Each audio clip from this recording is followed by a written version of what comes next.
Going live. Should be, hang on, preparing to stream, setting up your webinar.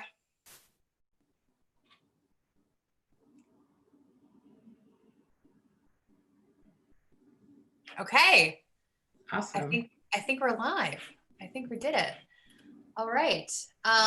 Hello, YouTube world. This is Catherine Thomas. I am the Executive Director of Yoga for Change, and I'm very honored today to have Dr. Danielle Rousseau from Boston University,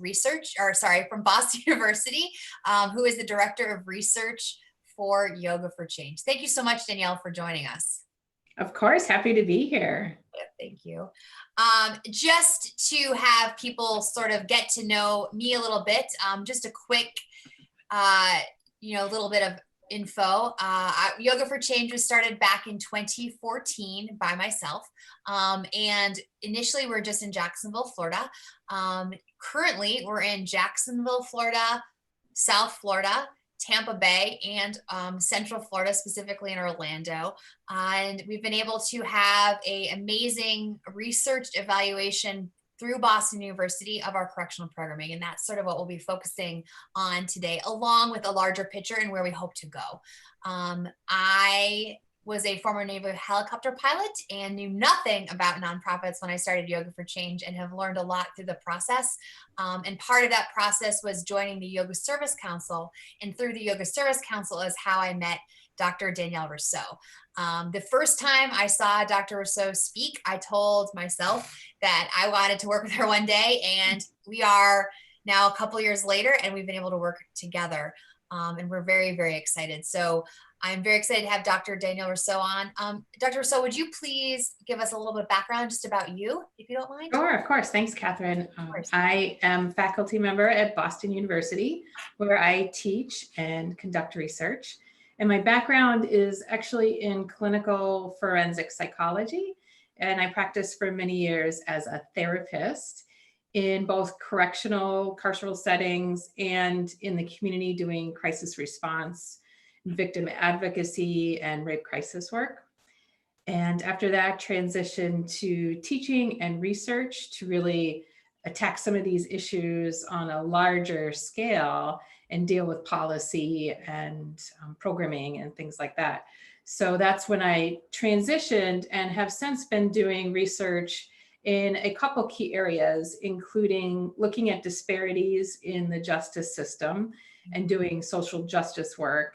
And then also looking at yoga and mindfulness practices as a tool in addressing the impacts of trauma.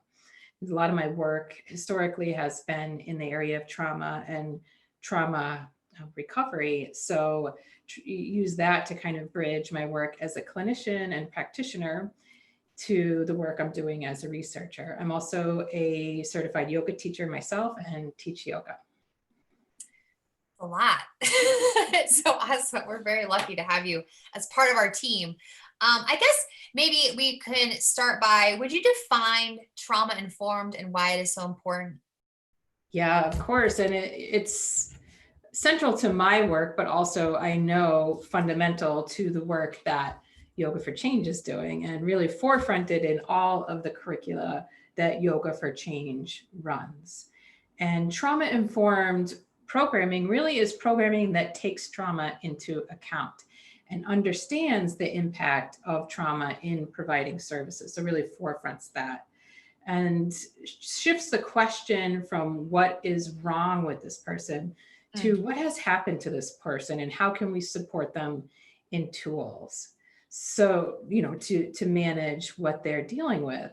So it's much less focused on diving into their trauma necessarily or talking about trauma.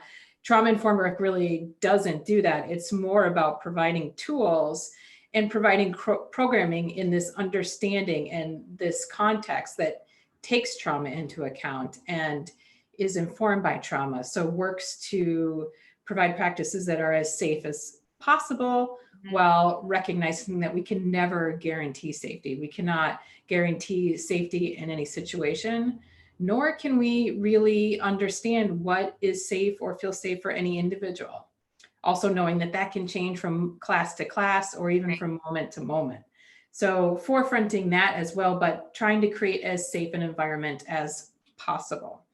Forefronting the needs of that student, of that participant, and also taking the most vulnerable student in the class into account, not in pointing them out, but in as a base level to build programming up from, and really characterized by things such as consistency, predictability, repetition, programming that's invitational and non-directive, offering orientation, containment, structure, really taking a strength-based approach is kind of my primary focus in thinking about trauma-informed care.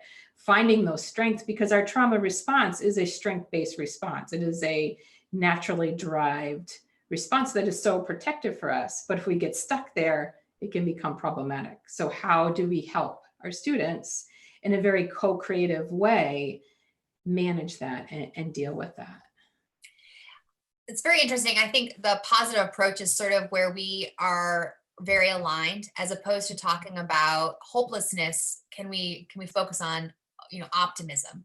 And I think that's sort of, for us at least, and for me specifically, not talking about what happened to you, but how can we support you through Yeah, it. It's been really, really powerful, and I think that's really where we are very aligned, which is great. absolutely.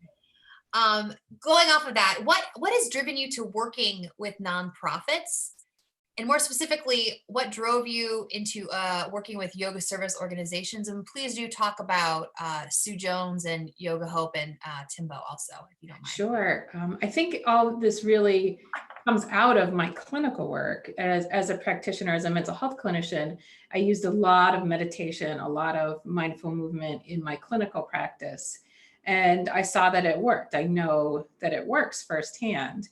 Also for myself and my personal practices, I know that they work. And I think all of us working in this field kind of have that sense, we know this works. So coming forward with that, but also recognizing the importance of being able to demonstrate that. And it becomes so important, particularly for sustainability of an organization that is doing work. We know it works and we know change is happening. We know we're impacting lives, but we also need that data because funders want data. And we want to be able to show that, yes, this absolutely does work. It is having an impact. And also, I'm just really passionate about being able to help organizations tell the story of the work that they do. And I love being able to, as a researcher, tell that story. Right. And it really started when I was still working as a clinician. I met Sue Jones, who was interested in bringing her program, Timbo, Trauma Informed Mind Body Program, as a pilot into the women's correctional facility that I was working at in the time. And she had been having a hard time getting in there through, all of the challenges of actually getting access to the inside of our carceral setting. And I met her and I said, yeah, absolutely, let's make this happen. I want to see this programming in action for our women because I know it's important. I know it's going to be valuable. So I worked with her, helped her get the programming in. Then we did an evaluation of the program after we were able to implement it. And from there went on to also do a training. So we trained women who are housed in the facility to become certified and be peer facilitators so that they could lead the program. So that's kind of where it all started. And my first transition into research in the yoga service area. And then from there, actually is how I ended up at the Omega Institute where I met you because we were presenting on some of that data. And that's how you and I first met. Yes. And then you were a contributor and a contributing editor to the best practice book for yoga in the carceral setting. And then you're also actually the editor for the upcoming Yoga Service Council book. Remind me of the full name because I don't want to misspeak. Yeah, it's called Yoga and Resilience. And Yes. it's for empowering practices for survivors of sexual trauma. And so that's really an interesting, Sue Jones's program is through domestic violence. And so that work, obviously there is a lot, potentially could be some sexual trauma. Mm-hmm. And then in the carceral system, a lot of the women we work with are human trafficking survivors or are had to work in that sector also. So it's a lot of connectivity, but really, I think what's interesting is the trauma-informed practices and the model that you've set up and the way that we've worked is how can we remind people that they can get through this and out the other side, and they are strong enough to change their own outcomes. And I think that's a really an interesting comparison, but also sort of how we've really worked to move the research forward as well. Yes. Yeah, it's such an important piece. And an exciting way we connected again was through, you were on that project, the best practices for correctional programming. And that's, I think, was our first collaboration. Yes. And where we decided, you know what, we want to work together on some evaluation. We kind of put that out there into the world. And then Yes. it happened a lot sooner than we even anticipated, which was awesome. It did. And that is because it's expensive to do research. And I think the expense itself is a little bit prohibitive for smaller organizations or individuals who want to start something and change the world, but don't have the funding for the programming on top of that funding for the research. And I think that's sort of where we were lucky because the Chartrand Family Fund told us they liked the program and they wanted to see the impact. And that was amazing. And so leads right into the next sort of discussion topic, which is more specific to the correctional study that was throughout January 2018 through January 2019. So when you began working with Yoga for Change, did you have any specific goals or hypotheses that you were trying to prove or ideas about what you thought you would see?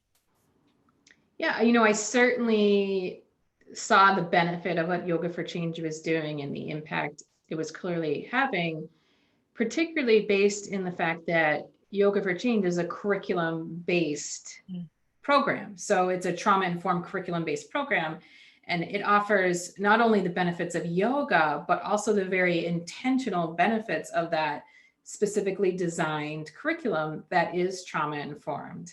And, you know, I had studied the different themes that are offered and the actual curriculum, and saw a lot of value in it because it was clearly well developed, well researched, and based in trauma-informed theory.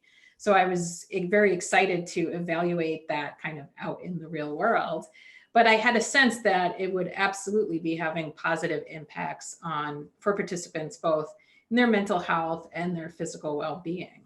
And that's definitely what we saw as well. Yes. And then what problem were we, I guess, are you potentially trying to solve by studying the programming?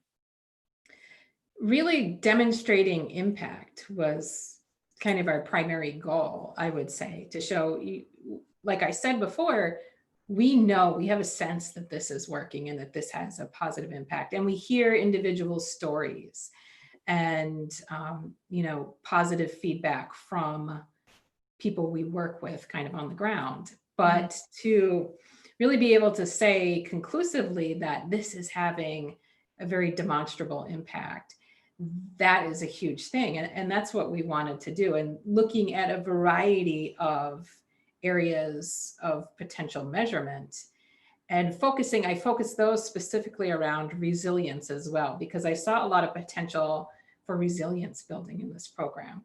So I used that to shape the types of tools that we selected and what we were looking at in the program. I think it's interesting to maybe sort of diverge off of our question sheet that we created, but because this was something I felt was a really big challenge for us, was to create a study where we're taking out all the variables that potentially are involved in a yoga practice that are outside of the specific curriculum that we offered. Because what we were trying to do, and my interpretation is similar to yours, but what we're trying to do is to prove that yoga as a movement modality paired with a curriculum actually creates impact. And what is that impact, or that yoga bubble for the people who are watching us who do yoga and who experience that yoga bubble? We went through and sort of, you and I defined what sort of metrics we believed we felt after yoga practice. And then had to actually do research, or I didn't do this research, but you and your team did research to find validated scales that would allow those metrics to be proven. do you happen to, what did you expect the outcomes to demonstrate based on the scales? I mean, obviously I expected positive things because I was excited to evaluate this program because what I had seen of it so far was positive, and I had seen a lot of positive feedback. So I expected very positive findings. But you don't know until the data comes back, until you run the analyses and get the statistical analyses back, you don't really know. And you're kind of afraid of what might pop up or not, but we had tremendous results. And it was really exciting to see the data, the statistical numbers from these validated scales show change over the course of the 6-week curriculum, but that was also in line with both the qualitative data that we were collecting and just the stories we hear from people in the program generally. Was there one metric or scale or outcome that surprised you, and or was there one metric or scale that stood out and as opposed to the rest of them that we studied? Yeah, I think there were a few that really stood out. One thing that was really impactful and that we saw a very significant change in is self-compassion. So we saw a significant increase in self-compassion. Dr. Kristen Neff's scale for self-compassion improved over just the time of the curriculum, so 6 weeks. And these were what is, I think, most impactful and interesting is that these are results that we're seeing for people who are still incarcerated. So they are living in this very stressful, traumatizing, and re-traumatizing environment. I mean, that's prison, that's what it is. And so to be able to see change over time from participation in this curriculum in an environment like that is just so powerful, because that is one of the most stressful environments you can be in. So if we can see change there, imagine what we can see in other places and locations. So that was really exciting to see, both that, the self-compassion, as well as a significant increase in post-traumatic growth, meaning these individuals were able to see positive and to change in a positive way even after and even during the experience of trauma and re-traumatization. They demonstrated increased post-traumatic growth. Huge. And I think that's so interesting and a really important finding. So what does that mean for the community, the findings? Because I think it's interesting to talk about, we were able to impact individuals while they were incarcerated and it being a very stressful time of their life. And we were able actually to increase post-traumatic growth while they were still incarcerated. So that's also, for me, that was an interesting element to this that I did not expect to occur. But what does that mean for the community, for the individuals who are out, who've never been incarcerated, who don't plan to break the rules or the laws? But what does it mean for that person? I think it's impactful there in a couple ways. First, that from what we were also seeing from the data, these individuals were sharing programming with many people, both peers who were in the institution, but also their family and family when they were visiting, or, you know, over phone calls and such, sharing these tools, sharing breathing exercises, movement practices. So we see this greater circle of people who have access to these tools and who are using them. And our students were also saying that when they rejoin the community, they want to continue to participate in programming. So what a tremendous resource for these people who are coming back into the community to be able to have these tools and these practices to help ease that transition that is such a challenging time in their lives. And, you know, there's a lot of odds against them during that period of reentry into the community. But to have tools that help them manage their emotions, that help them with their physical well-being and physical health, that's huge. And that's going to make for a better transition and impact communities, absolutely impact local communities. And what I found also, and correct me, I think if this is an incorrect assumption, but when somebody gets out of incarceration, it is a total adjustment back into their family, Absolutely. completely, especially if they have been or had any mental health conditions previously that were potentially untreated while they were inside. There's a lot of, health and wellness is not obviously at the forefront of our incarceration system. And so for Yes. us to come in and actually increase healthy coping skills and have the ability to help them through a very anxiety time allows that reintegration back into the family unit to be a little bit more positive. And then on top of that, reintegration into the community. And then with that together, with them having hopefully dealt with some of the anxieties and stress of incarceration, they can then contribute back to the community as opposed to potentially then being reincarcerated or participating in negative behaviors. Yeah, absolutely. Yeah. Because sometimes with post-traumatic stress disorder, you're just reaching for what'll get you through that moment as opposed to thinking Absolutely. long term. Absolutely. And that's where substance use comes in as well. But if you have a whole new set of tools, you have this new toolbox of things that you can use to help manage stress when it arises, that's huge. Yeah. And even, another very interesting finding we saw was improved sleep. And to be able to sleep better in prison is unbelievable. We were pretty astounded by that because it's not a great environment for improving sleep. So if individuals are getting better sleep, if they are physically healthier, and if they have more positive coping skills to deal with stress, as well as less anxiety and better emotional regulation, they're going to be better equipped for success during that period of reentry and beyond. And if they're sharing tools, that can transform the whole environment of their family they're reintegrating back into, as well as the community, because now everyone potentially has new skills and tools to use. Right.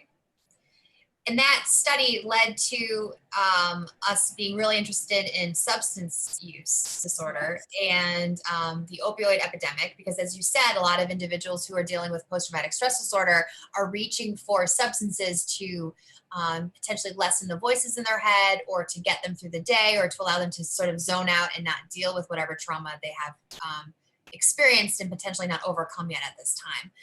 And so that led to the Florida Blue Foundation asking us to expand and wanting to study our programming. And so can you talk a little bit about potentially the larger scale study that we're doing now and the lessons maybe that you learned through the correctional study to help us sort of implement a more successful expansive study across the state of Florida? Yeah, absolutely. It's such an exciting outcome from doing that correctional study is that we had this opportunity with Florida Blue Foundation, and they charged us with designing a brand new curriculum, implementing it in the community and in 3 whole new community sectors, and then evaluating that program. So we're well into that now and seeing positive results.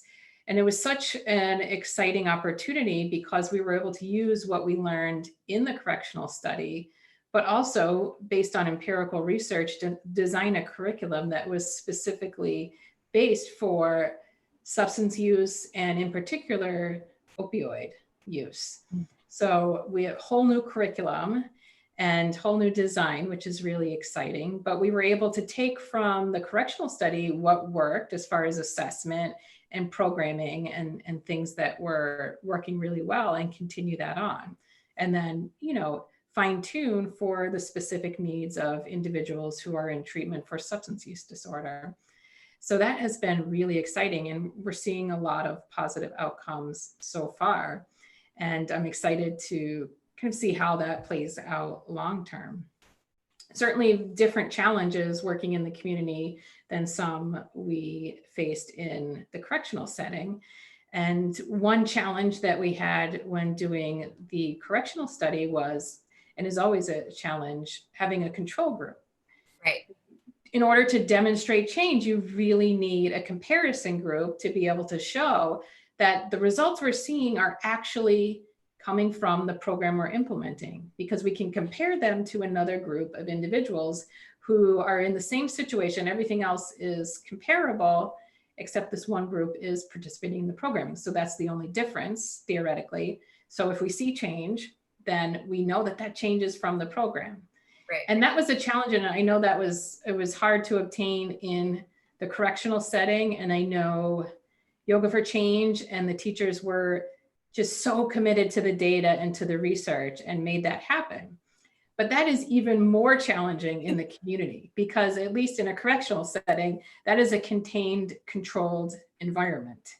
And are so many variables when talking about working with treatment facilities in multiple communities, because there's all different levels of treatment, all different types of programming that we're working with.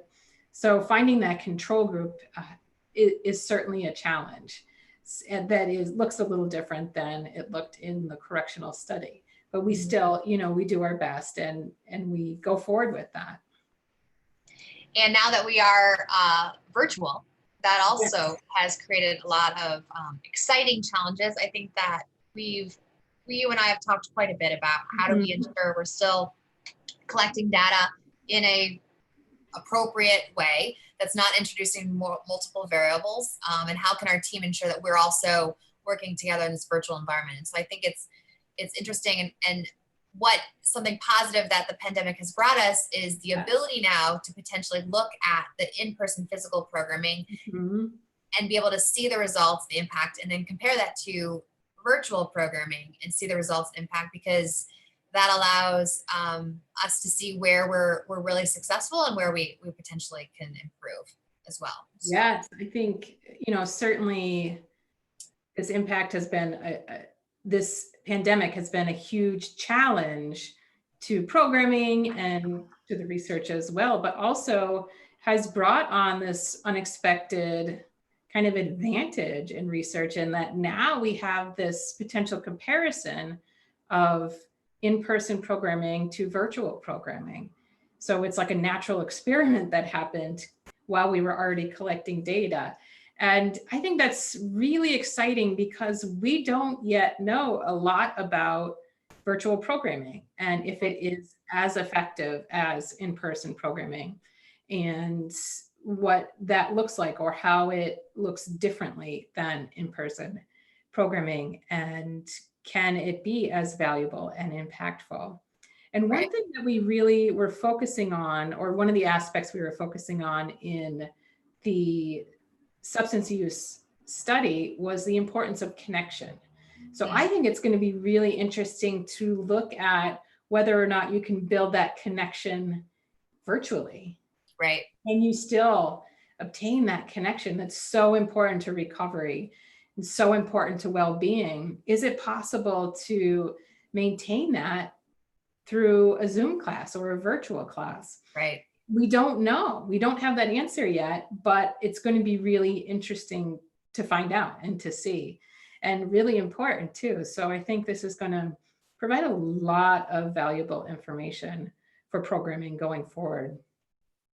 And just one more question before we take some questions from the audience, because we have some, which is great. What do you see as something that Yoga for Change is doing really well? And what do you see as something that Yoga for Change can improve on based on the research? Great question. First of all, Yoga for Change is doing a lot really well. The curriculum-based programming, I think, is so important because it offers a whole new level. And we saw that play out in the correctional study, because some of the participants had participated in yoga before, not Yoga for Change, but just yoga classes. And we saw impact for them above and beyond that. So there was an additional impact for people who were participating in this curriculum-based program. And the curriculum is very trauma-informed, which, as we talked about at the beginning, at least we think is fundamentally important, because it is. And so I think that is another real strength. And just the teachers, I would say, is another tremendous asset of the Yoga for Change program. We saw that come out in the data, in the qualitative data, what people were saying about the programming. And from all my observations and coming to do site visits, it's just so evident. And the strength of the program and the consistency, and everyone is working from a trauma-informed space, but even down to simple things like the team is wearing uniforms and there's consistency to that, right? And it's very predictable about who is coming in and what they're going to show up like and how they're going to offer class. And of course, they bring their own personality to that, but there's also this structure that really allows the student to thrive in that class and to get benefit from it. And as I said, we saw that really come out in the data too. And what people were talking about qualitatively, it was the strength of the teachers. Yeah. Okay, we have some questions. Are you ready? First question is, what do you see, Dr. Rousseau, as the future of yoga in carceral systems based on all of your research? Great question. Yeah. Obviously, we're seeing tremendous benefit, and there is a growing body of literature that supports that. So first, I would hope to see continued efforts to offer programming in institutions across the country, which currently has become problematic because many programs have had to shut down due to the pandemic and not being able to go in.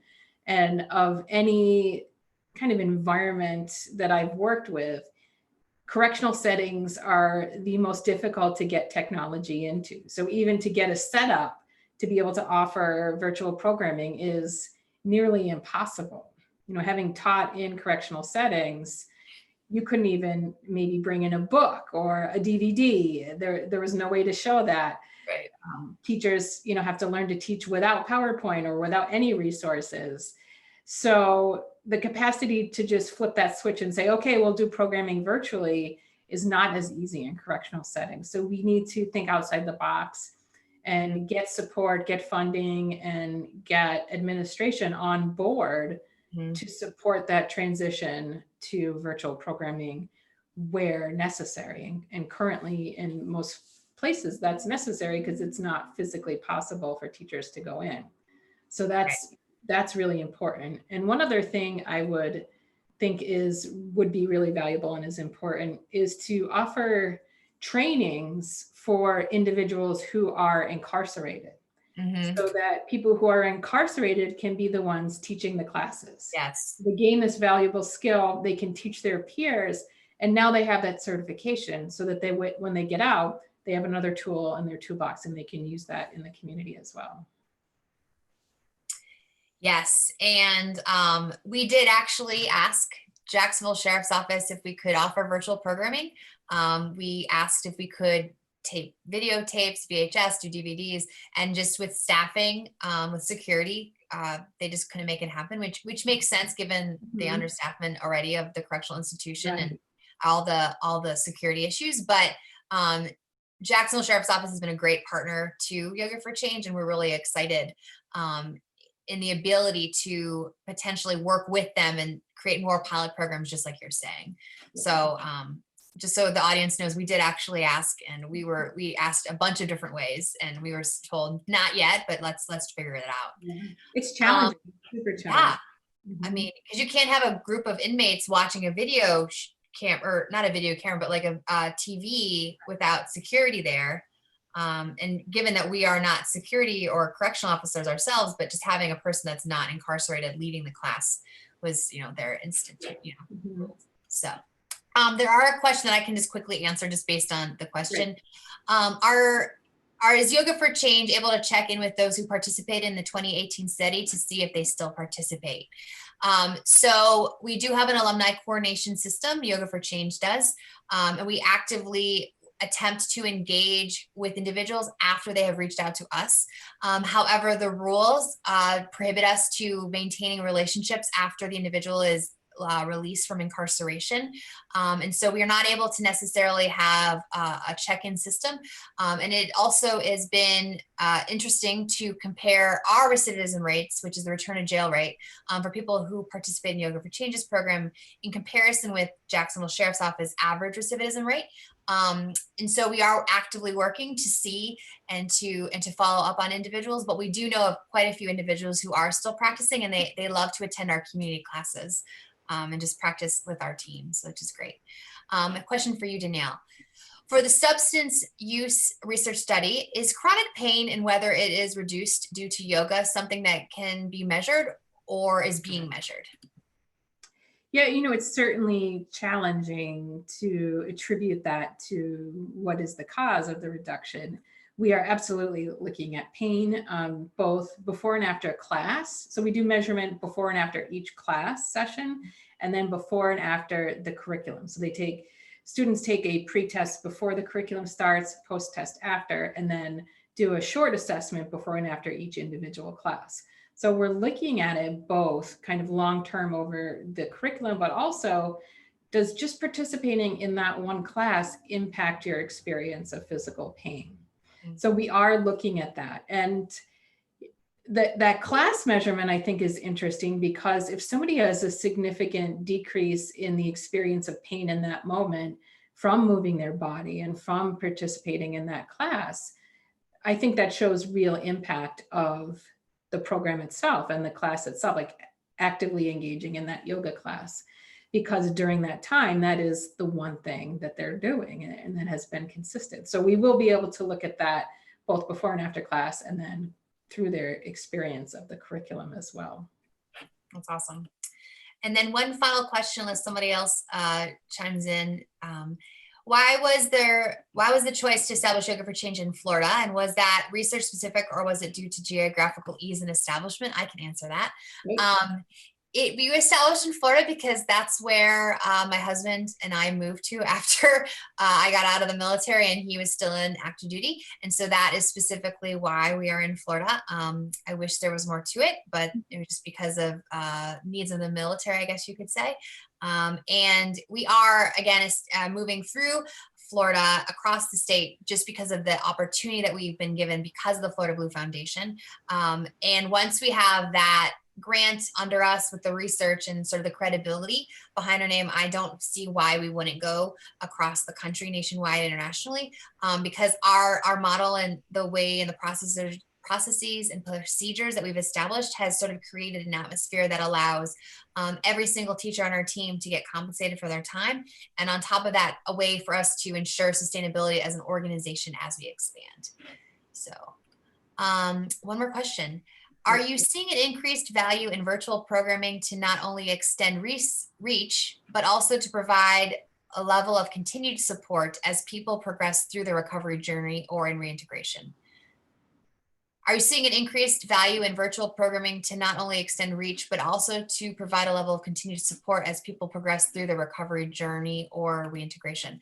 Do you want to take it first? Yeah, sure. I think first of all, we don't know yet because we're just in that transition. So we don't have any real data yet. But I would say if there is an impact, that is a tremendous tool because it can make programming accessible no matter where that individual goes next. So wherever they end up after they're in a facility that is offering programming, they can have access virtually to programming, whether that is through the YouTube, Yoga for Change's YouTube channel, maybe someday an app where people can continue participation, be through that application and be able to have access to that. That would be fantastic. So, and it, of course, allows for more people, a greater number of people to have access. So if we see positive outcomes, I think that there are so many potential positive applications and, both in scope for where people are, both in the community and throughout the country, potentially, and beyond. And also, just the ease of access to that, where they would have more control over that than, perhaps seeking out an in-person class.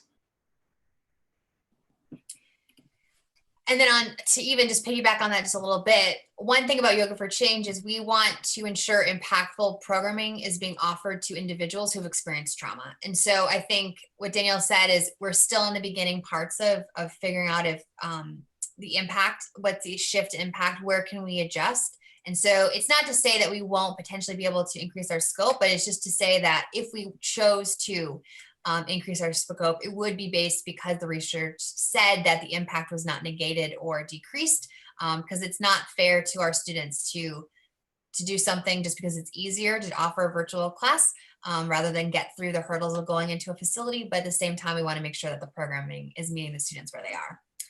So